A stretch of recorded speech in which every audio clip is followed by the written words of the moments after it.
Allez, salut à tous et bienvenue sur InfoCatch. Allez, on est parti donc pour une vidéo archive catch. On prend les mêmes et on recommence. Nous avons Antoine qui est avec nous. Salut Antoine, comment tu vas? Et ça va, je t'ai pas appelé Anthony parce que en off, j'arrête pas de t'appeler Anthony. Salut à tous, ça va. La présentation la plus rapide. Salut à tous. Ça marche. Tu sens que le mec, il est saoulé de devoir rester avec nous. C'est ça, exactement. On a Lionel qui est là, hein, bien entendu. Comment tu vas, Lionel? Je vous emmerde. Ouais, bah nous, on t'aime, Lionel. Et puis, bah, il y a le Chinois qui est là. Salut, le Chinois, comment tu vas? Écoutez, moi, ça va très bien. Hein. Bonjour, bonsoir, public d'InfoCatch. Et ça fait du bien de regarder un match que... Et je suis assez curieux de regarder un match dont c'est pas moi cette fois-ci qui a proposé l'idée. C'est vrai. Donc du coup, comme c'est pas toi qui a proposé l'idée, on est d'accord que c'est pas moi qui dit qui sont les deux catcheurs sur le ring. En même temps, ça va, tu devrais pouvoir maîtriser ces noms-là. C'est-à-dire les Japonais, je peux comprendre, mais là, tu te fous de ma gueule. Non. Du coup, on regardera. On regarde, pardon, parce que. Enfin bref. Du coup, c'est Shawn Michaels face à Jeff Hardy le 11 février 2008 du côté d'Euro. Un match qui ne me rappelle rien du tout, parce que bah moi, à cette époque-là, hein, j'étais pas chez moi. Enfin bref. S'en fout de ma vie. Du coup, est-ce que vous avez le show sous les yeux? Nous, oui. Enfin, ouais. Moi, oui, en tout cas. Attends 2 secondes, Antoine. Est-ce qu'il y a un petit contexte avant? Alors, pourquoi? Parce que. Bien. alors, pourquoi? Mais laisse-le tranquille, le pauvre. Désolé. Il va plus vouloir venir, je te jure. Lionel, je vais recevoir un message. Laisse-le parler. C'est quoi le problème là? C'est vrai, pardon, désolé.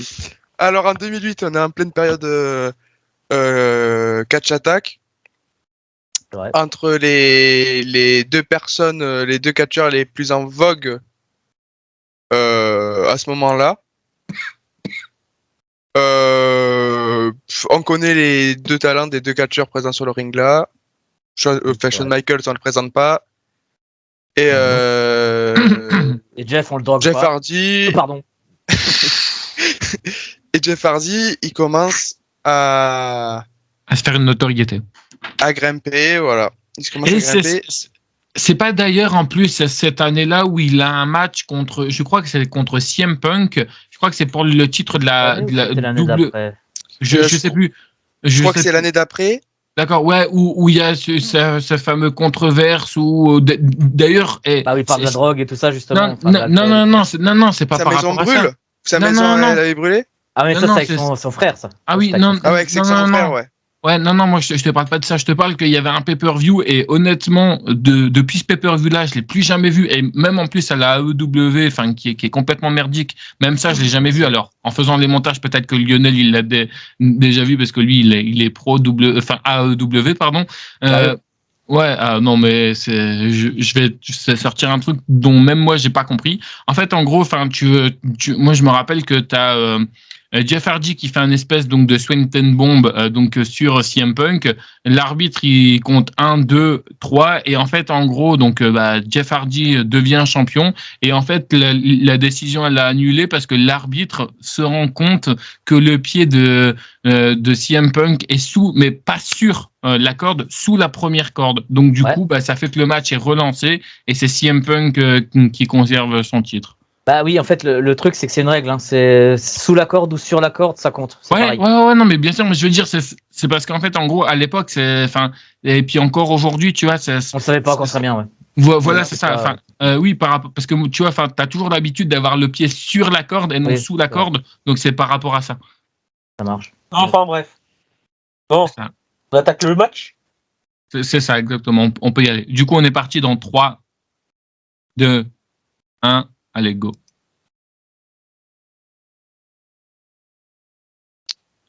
Et donc, c'était quelques semaines avant No Way Out, alors? Ça doit être ça. C'était No Way Out, je crois, oui. Encore.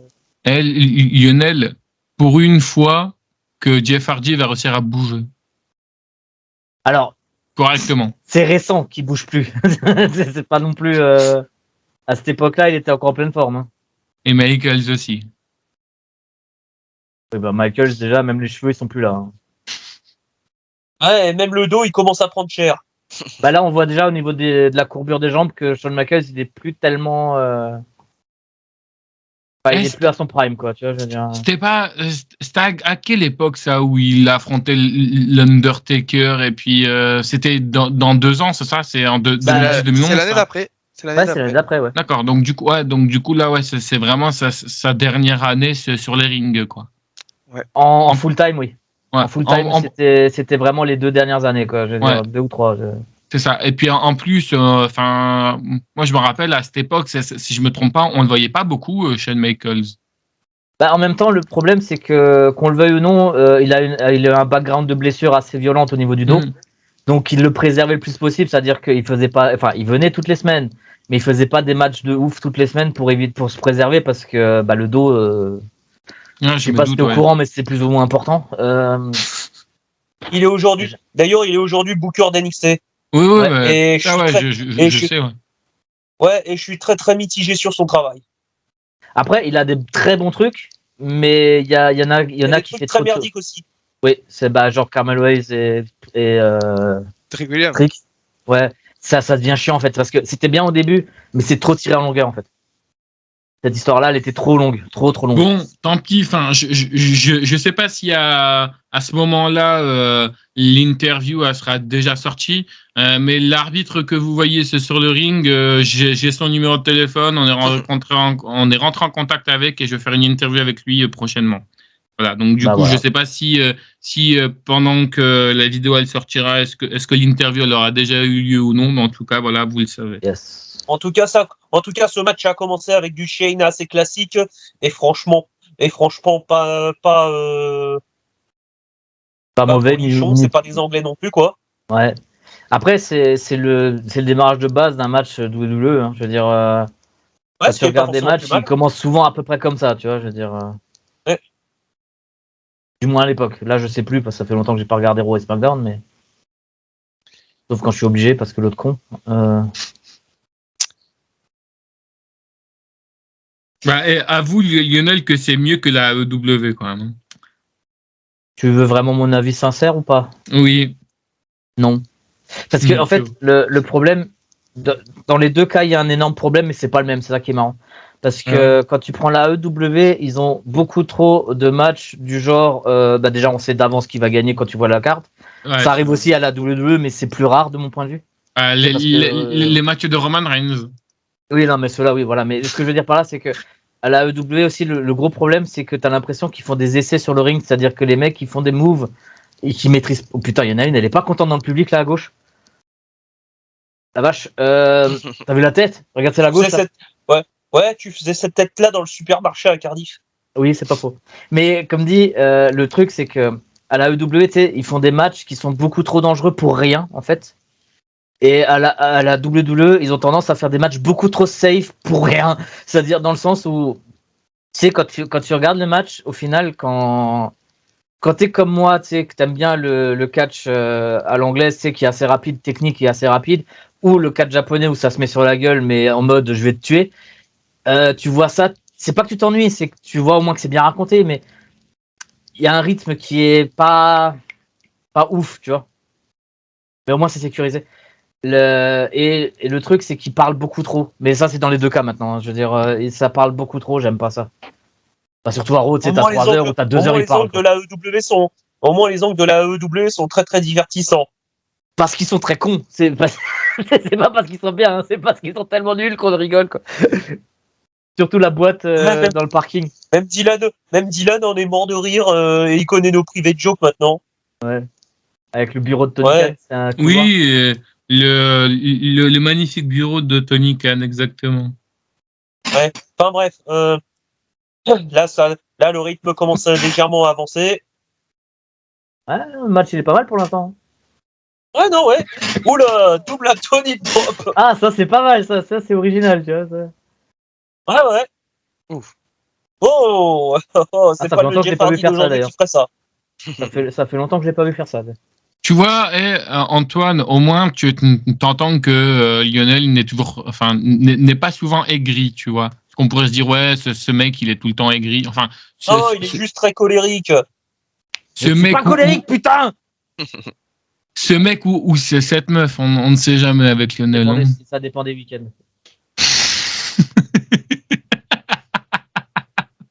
Ah putain, mais j'ai une image dégueulasse en tête. C'est- Ah, il y avait une petite pub.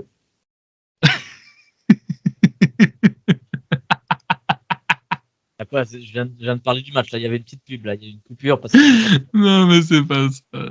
Ah, l'image que j'ai en tête, c'est dégueulasse. arrête d'y penser, ouais. C'est vraiment Le Jeff Hardy d'aujourd'hui qui peut faire des moves pareils. Bah, en Mais- même temps, c'est à cause de ce style-là qu'il peut plus le faire maintenant. C'est pas à cause de ce genre de move là, si tu veux mon avis. C'est Non, plutôt mais c'est son à style cause de en ses général. cascades pas possibles. Mm. Je veux dire, Jeff Hardy, je l'ai vu chuter je l'ai vu faire des chutes pas possibles sur des tables, sur des chaises, sur des échelles. D'ailleurs, la plus récente sur des chaises, c'était avec Darby Allin où Darby il était en haut d'une échelle et il s'est jeté sur lui à l'extérieur du ring alors qu'il y avait des chaises derrière lui. Ouais, il les a ratés au passage. Oui, mais pas Darby.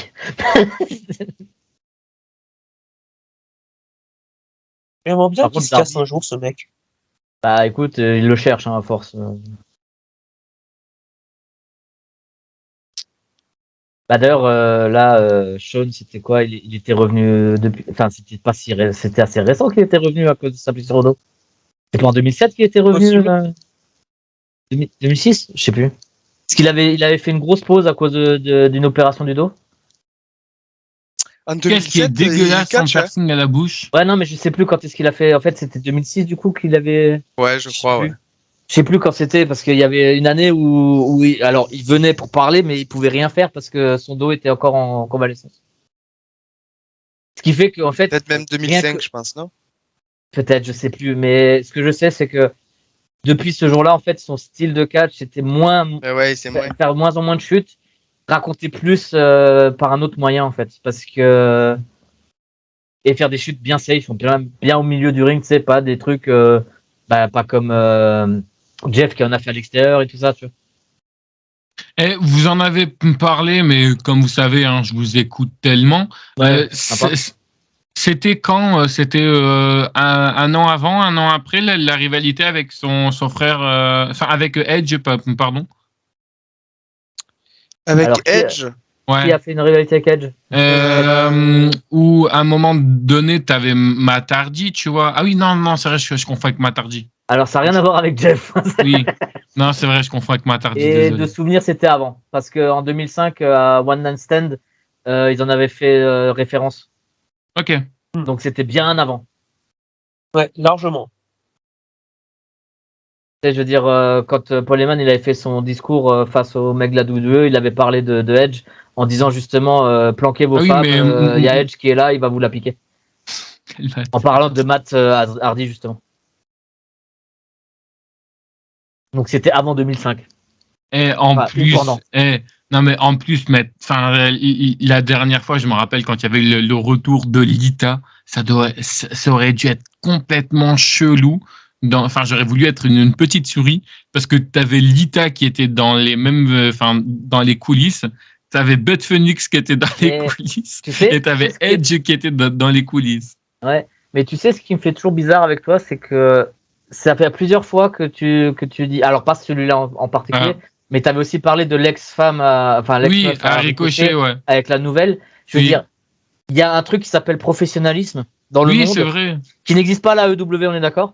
Mais Ouais. le truc, c'est que en étant professionnel, tu peux très bien mettre de côté tes rancœurs personnelles parce que clairement t'en as, même si c'est pas forcément les plus violentes du monde, et bosser avec quoi. Je veux dire. Ouais, mais bon, il y a un catcheur très célèbre. Il y a un catcheur très célèbre qui a fait son retour, qui a littéralement fait une phrase de philosophie de catch. T'es pas là pour te faire des amis, t'es là pour faire du blé. Ouais, vrai, bah, il s'appelle CM Punk, celui qui a dit ça d'ailleurs. Mais comme dit, le truc c'est que. Non, mais c'est pas ça. C'est sois parce pas qu'en con, fait, quoi, je en veux gros, dire. tu vois, c'est Oula, comme. rope break. Enfin, tu vois, Lionel, c'est parce que ça a tellement été des rivalités médiatisées, tu vois. Enfin, leur couple, il a été médiatisé et tout, que c'est pour ça que j'en parle. Leur couple n'aurait pas été aussi médiatisé que ça, tu vois. Enfin, j'en ai rien à foutre, tu vois.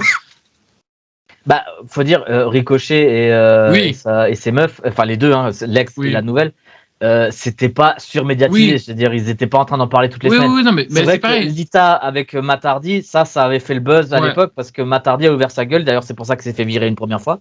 C'est juste le public qui a gueulé pour qu'il revienne et ils ont dit ça peut nous rapporter de l'argent, donc on le ramène et on va faire une rivalité carrément avec Edge pour banquer sur ça, tu vois. C'est comme CM Punk avec Seth Rollins qui était censé être pour WrestleMania, ils ont banqué sur le fait qu'ils se détestent. Tu vois, c'est ça le professionnalisme en fait. Pour revenir sur le sujet d'un. Antoine, t'es un grand malade, toi. Pourquoi ? Tu diffuses ça, tu vas te prendre un strike, gros. Non, ça va, c'est un ancien truc. C'est pas comme si tu faisais du direct comme toi, crétin. Pour revenir un peu sur le match, au sujet, je veux dire, c'est là que ça prouve que c'était entre guillemets bien mieux avant parce que la médiatisation comme ça, encore aujourd'hui, on en parle alors que aujourd'hui des rivalités sur un tromperie ou je sais pas quoi là, ça passe rapidement à la trappe à cause de la surmédiatisation des réseaux sociaux. Non, c'est kayfabe, vous inquiétez pas. Bah, il y a qu'à voir Lana avec Rousseff. Oui. Ouais. C'est un très bon exemple parce qu'ils avaient le truc avec Lashley et tout ça. Ouais, avec au passage, il y avait une demande en mariage, tu vois. Ouais. Je veux dire, les gars. J'ai théorisé plus d'une fois que c'est pour ça en fait que Vince McMahon n'aimait pas Rousseff. Je veux dire parce que Rousseff c'était nickel. Le gars il était balèze, il était agile, il était crédible et son duo avec Lana était juste génial. Mais il cassait les couilles. Lana et Rousseff, ils cassaient les couilles à s'afficher en public comme ça, alors que par exemple il avait sa rivalité avec Dolph Ziggler. Et moi, j'ai entendu une rumeur, c'était pas toi, Lionel, qui m'avait sorti ça un coup quand on parlait justement de Rusev et de Lana. Tu vois, lors de WrestleMania, je crois que ça va être WrestleMania. On fait l'amour dans le tank. Ouais, voilà, ouais, c'est ça, ouais. Ouais, mais c'est il y a 32. 31. Ouais, c'est dans le 31 parce qu'il affronte même. Et tu m'avais dit comme quoi que Rusev et Lana, ils avaient dans le tank. Ah, c'est pas moi, ça. C'est pas toi qui m'avait Ah non, moi j'ai pas dit ça, moi je savais pas ça. Mais c'est possible, pourquoi pas. Et franchement, j'aurai l'occasion, je le ferai aussi. Hein. Il y a pas mal de dossiers. Il y a pas mal de dossiers comme ça. Par exemple, avant son match face à Hulk Hogan, André le Géant, excusez-moi, il a bu l'équivalent d'un tonneau de bière et je ne sais pas combien de bouteilles de vin. Alors c'est peut-être une légende ça, parce que... Disons, ce qui n'est pas une légende avec André le Géant, c'est que c'était un alcoolique de première. Oui, ça c'était... en même temps, il est français, ça aide. Les Français sont pas des alcooliques, ils consomment beaucoup d'alcool, mais c'est pas des alcooliques. Ah, tu vis pas en Alsace. Ça se voit. Et André, il est pas alsacien. Lionel, il est alcoolique niveau bière, Coca, oui. Pardon. J'ai jamais bu d'alcool de ma vie, mec. Oui, j'ai goûté. J'ai pas aimé. Ouais. Putain, c'était pas loin. D'ailleurs, maintenant, Jeff Hardy, il arrive plus à faire cette prise parce qu'il se casse la gueule à chaque fois. Bah, tu m'étonnes. Il a plus la précision au niveau des cordes, je crois. Tu m'étonnes, il est cassé comme je sais plus quoi. C'est ça, c'est la stabilité qui manque en fait. Il a, à cause des jambes qui commencent, enfin le bas du dos qui commence à morfler, il a plus l'équilibre. Et ça, faut ajouter que ce soit un drogué, un alcoolique de première. Non, il a arrêté. Lol. Il a arrêté toutes les semaines, quoi.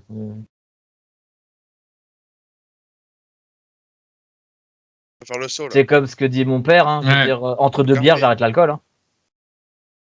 Le fameux saut qu'il fait, ouais. Oh putain, de la vente. Ça existait encore à l'époque. Shawn Michaels, c'est un professionnel dans ce qui est l'art de la vente. Il y avait, justement, c'est pour ça que contre Bret Hart, c'était magnifique parce que les deux ont ce don. Par contre, il y avait Bret Hart qui avait ce don-là, il y a Dolph Ziggler qui a ce don-là, et t'as récemment Will Ospreay qui a ce don-là aussi. Oui. Et ça, c'est sorti de nulle part, putain. Lionel, tu sais ce que c'est mon tout premier match de Shawn Michaels. c'est SummerSlam 2005 où est-ce qu'il affronte Hulk Hogan et après Ce match. et après le deuxième que j'ai vu, c'était contre Ric Flair. Hein. C'était à WrestleMania où Ric Flair prenait ça sa raconte retraite. une putain d'histoire. Ouais. J'ai Malheureusement, adoré il ce sera match.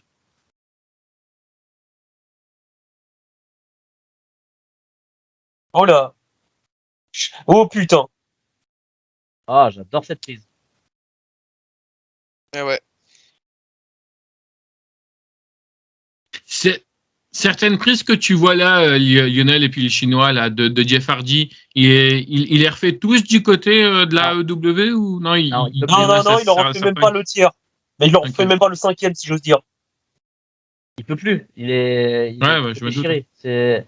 Alors, déchiré au niveau physique. Je parlais pas de drogue, même si aussi. Mais le truc, c'est que il peut plus. Son corps, il a lâché, hein, complètement.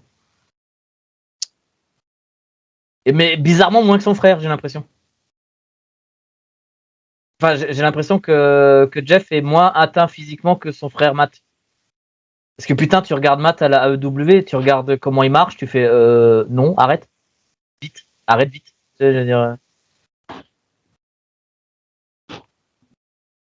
D'ailleurs, il est pas en plein divorce, lui, Matt. On s'en fout, ça nous concerne pas. Il est Ah en ouais plein divorce avec sa conne de femme. Ça ne nous regarde pas. Je savais même pas. Oh. Plus de Sa fake. Ah, femme mais- qui est tout le temps enceinte. Oui, elle est perpétuellement enceinte. Ouais. Oh. Elle en a fait quoi? Elle en a fait 4 de suite là en 4 ans là. Je sais plus. Ah bon bah c'est fini. Bah, il était magnifique. Qu'est-ce que je kiffais cette musique à l'époque. J'adorais cette musique. Tu peux l'écouter à la AEW. C'est vrai? Ouais, il l'a gardé. Ok. Ouais, D'ailleurs, attends, ouais, d'ailleurs, ça pourtant, faut il que je dise. détestait cette J'en ai rien à musique. foutre, je dis. Vas-y, dis-le. À un moment donné, Jeff à la WWE, il arrêtait pas de dire qu'il voulait nouveau récupérer No More Words parce Ouais. qu'il en avait marre de cette musique. Ouais. Il arrive à la AEW, c'est cette musique-là. Tu te fous de ma gueule? Mais en plus, c'est débile parce qu'on est d'accord, elle est stylée sa musique. Moi, Oui, ça, je suis l'aime d'accord, bien. mais le mec, il gueule, qu'il veut plus l'entendre, et il arrive à la AEW, c'est celle-là. Tu te fous de ma gueule? C'est comme Tony Storm, ouais, je veux pas être en bikini, en petite tenue sur le ring devant plein de monde. C'est sa gimmick d'être en petite tenue, actuellement. Putain, bande de connards. Ouais, bon, pardon, je m'égare. Elle s'est sortie une orange du cul. C'est pas faux en plus. Parce qu'il y avait Orange Cassidy qui était pas là. Désolé, c'était nul. Lol. Faut dire, Orange du- Cassidy est tellement fin et Tony Storm est tellement. Voilà. Du coup, Antoine, oui, j'ai réussi. Il est content. Merci à toi parce que bah, je me rappelais même plus de ce match. Parce que franchement, c'était. Il y en a tellement aussi. Oui, c'est vrai. Franchement, Bon, honnêtement. c'est un bon petit match comme ça, Ah, quoi. il était bien, il était bien. Voilà. Oui, il était très bien. Il y avait pas mal de diversité. Il y avait une bonne histoire. Il y avait. Oui. Ouais, j'ai bien aimé. Moi aussi. Ah, Et il y avait un truc qu'on ne voit presque plus, la vente. Oh, Ah, putain, je vais vous partager un truc. Oh, merde. Lionel, le truc que je vais te partager, ça on va le faire après, peut-être. Attends, oui, après, oui. Sinon, quelqu'un voulait rajouter quelque chose par rapport au niveau de ce match ou pas du tout? On doit pas c'est dire ce cool. qu'on en a pensé ou je sais pas quoi. Bah si, justement, c'est pour ça, par rapport à ça. Ce que je disais, le chinois, Bah, vas-y. qui qu'est-ce que commence? t'en- Bah vas-y, tiens, Lionel, honneur aux femmes. Et fuck. Alors moi, comme je l'ai dit, j'aimais bien. Alors déjà, comme on l'a dit pendant le match, Jeff, c'est plus que l'ombre de lui-même maintenant. Sean, bah, depuis qu'il est à la retraite, c'est normal qu'il soit moins bon. Lol. Mais franchement, c'est là que tu vois quand même le talent de Sean, parce que au final, si on regarde bien, il n'a pas fait tant que ça de chute, parce que justement, il préserve son dos depuis sa dernière blessure. Je sais plus quand est-ce qu'elle date, mais il le préserve le plus possible. Du coup, il fait moins en moins de chutes.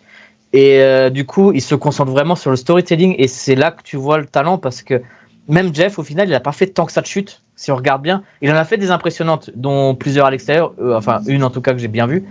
Mais même il préserve même son adversaire en fait. C'était pas genre je me préserve que moi, va te faire foutre. Non, il préservait les deux en fait, avec son style de catch et le style de raconter plus que de faire des mouvements. C'est un style qui devrait revenir, parce que quand tu vois le nombre de blessures qu'il y a, bon là je parle à AEW surtout, mais tu vois qu'il y a un problème au niveau du style de catch qu'ils utilisent, tu vois. Et c'est pour ça que j'aime bien ce genre de match, parce que ça montre que t'es pas obligé de faire 15 000 moves à la seconde pour faire un truc bien. Et ça manque au catch. C'est ça que je veux dire surtout. Ben, c'est vrai que en gros, je rebondis sur ce que tu dis, Lionel, et c'est vrai que tu vois, regarde, et je pense qu'on va tous être d'accord et tout. Bon, enfin, vous avez une autre génération et tout, parce que voilà, vous êtes un peu plus vieux et tout, mais je dirais que moi, non, mais je dirais que moi, tu vois, enfin, la meilleure génération du catch, tu vois, c'était la génération NT1, tu vois. Et c'est vrai que quand tu regardes la génération d'NT1 avant, le fait de, quand tu regardes les pay-per-view, c'était beaucoup plus intéressant et beaucoup plus magnifique avant qu'aujourd'hui, tu vois. Et en fait, tu sens vraiment tu vois, que c'est passé dans un nouveau cap. En fait, ils ont fait aussi un truc que je déteste, mais bon, ça, c'est toujours une question de business et tout. Ouais, bien sûr. C'est d'être passé dans un côté, tu vois, un format familial. À l'époque, tu vois, c'était pas ce format-là familial. Donc, tu vois, s'il y avait du sang, tu vois, à l'époque, on s'en battait un peu les couilles. Tu vois, c'était un peu ce qu'on cherchait. Là, aujourd'hui, il y a la moindre trace de sang, tu vois, ça, comme si, comme mettons, tu vois, enfin, ça va être la panique ou autre, tu vois, ça va être extrêmement chiant. Alors, ce match, il était bon, hein, franchement, comme je disais, enfin, je sais plus si je disais ça en off ou autre. Enfin, bref. Le truc du sang que tu es en train de dire là, ça a rien à voir avec la WWE. En fait, oui, ça a à voir avec le fait que ouais. ils perdraient de l'argent en fait, parce qu'ils perdraient des sponsors et des trucs comme ça, et ça les intéresse pas. C'est-à-dire qu'un business, t'es censé gagner, t'es pas censé perdre. Mais en fait, en gros, ce que je veux dire par là, c'est qu'il y a moins d'hardcore qu'avant. Avant, on va pas se mentir. Est-ce que c'est si grave que ça? Parce qu'il y a moins de blessures aussi du coup. Oui, c'est vrai, mais oui, alors je suis d'accord avec toi, mais, bien sûr, mais c'est vrai que tu vois, par exemple, moi, enfin, je te prends juste un exemple d'un membre de ma famille, bien sûr. Tu vois, moi, mon oncle, c'est ce qu'il me disait quand un coup il est retombé sur le catch là où je vais montrer. Il me dit ouais, mais tu vois, le problème que j'ai, c'est que c'est plus pareil qu'avant. Je dis comment ça, c'est plus pareil qu'avant. En fait, il me dit, tu vois, avant, ce qui était bien, c'est que tu vois, enfin, tu voyais, bon, enfin, du sang et tout, et maintenant, tu vois, il y en a plus. Donc, tu vois, enfin, en fait, pour lui, tu vois, c'est un petit peu un côté moins réaliste par rapport à ça. Okay, alors, je dis oui, c'est vrai, tu vois, enfin, je suis d'accord avec toi et tout, tu vois. Bah, après, lui, tu vois, il s'est jamais autant, tu vois, intéressé au catch que ça. Il regardait ce que je le faisais chier à regarder et tout. Enfin, bref, il s'en foutait, quoi. Mais sinon, tu vois, mais il me disait que, en gros, ce qui lui manque aujourd'hui, c'est, tu vois, enfin, concentrer vraiment, tu vois, que enfin, tu vois, que ça se pétait la gueule. Par exemple, lui, enfin, l'événement marquant qui m'en avait déjà parlé, c'est ce fameux match entre Randy Orton et Triple H où Triple H débarque chez Randy Orton, tu vois. Ces segments-là, tu vois, quand par exemple, tu vois, bon, alors, ils l'ont fait récemment à la WWE, hein, mais tu vois, je trouve que c'est vraiment de la merde. Enfin, non, c'était même pas la WWE, c'était la AEW. Je sais plus si tu te rappelles. À un moment donné, il y avait je sais plus qui était rentré chez je sais plus qui, et puis et du coup, écoute, il y a un truc, il est rentré chez machin. Voilà, c'est ça. Et non, mais je me rappelle plus, mais en tout cas, je trouvais ça vraiment pourrave. Et c'est vrai que c'est la façon de faire qui change. Ouais, voilà, c'est ça exactement. Et je trouve que honnêtement, ça a vraiment de la gueule. Et juste pour revenir au niveau de ce match, il y avait tout ce qu'on aimait, enfin à l'époque et tout, hein, de l'intensité. Jeff Hardy, hein, qui savait, tenir debout. Shawn Michaels qui était bientôt à la fin et tout. Jeff Hardy qui peut encore tenir debout. C'est bien. Mais honnêtement, franchement, ouais, j'ai bien aimé ce match et merci à Antoine, et je m'éternise pas trop dessus parce que je parle beaucoup de trop. Ouais. Je vais laisser ça te parler. Voilà. C'était ton avis. Hein. Antoine ou le chinois, vous décidez. J'y vais si tu veux. Moi, vas-y. Excuse-moi. Vas-y. J'ai bien aimé. Comme je l'ai dit tout à l'heure, j'ai bien aimé. C'était vraiment simple, efficace. De la vente, de l'histoire, des moves atypiques, mais pas non plus trop risqués. Bon, je sais pas si Lionel est d'accord avec moi, mais voilà. Si, je suis d'accord. Ouais, ça fait plaisir de revoir le Jeff Hardy que j'aimais relativement à l'époque. Et ça fait plaisir de voir le Shawn Michaels que je surkiffais à l'époque. Voilà, c'est simple, efficace. Ouais.